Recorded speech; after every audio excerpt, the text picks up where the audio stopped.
হঠাৎ একদিন এই শহরে একদল ইঁদুর চলে আসে এবং শহরের সব দোকানপাট ও ঘরবাড়ি লন্ডভন্ড করছিল। আর ইঁদুরগুলোর অত্যাচারে শহরের সকল মানুষ খুবই দুশ্চিন্তায় ছিল।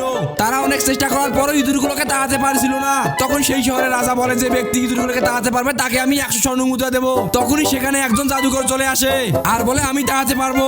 তখন রাজা তাকে 100 স্বর্ণ মুদ্রা দেওয়ার প্রতিশ্রুতি দেয়। তখনই জাদুকর তার হাতে থাকা বাঁশিটি বাজাতে থাকে আর ইঁদুরগুলো তার কাছে চলে আসে ও বাঁশির সুরে সুরে নাচতে থাকে। তখন জাদুকর ইঁদুরগুলোকে একটি জায়গায় নিয়ে আসে ও বন্দি করে ফেলে। তারপর জাদুকর সেই শহরে চলে আসে ও রাজার কাছ থেকে তার পাওয়া 100 স্বর্ণ মুদ্রা চায়। তখন রাজা তাকে শুধু একটি স্বর্ণ মুদ্রা দেয় আর জাদুকর একটি স্বর্ণ মুদ্রা দেখে অনেক রাগ করে। তখন শহরের সবাই জাদুকরকে নিয়ে হাসাহাসি করতে থাকে। সেই রাগে জাদুকর আবারও তার হাতে থাকা বাঁশিটি বাজাতে থাকে আর বাঁশির সুরে শহরের সকল বাচ্চা জাদুকরের কাছে চলে আসে ও জাদুকরের পিছনে পিছনে যেতে থাকে।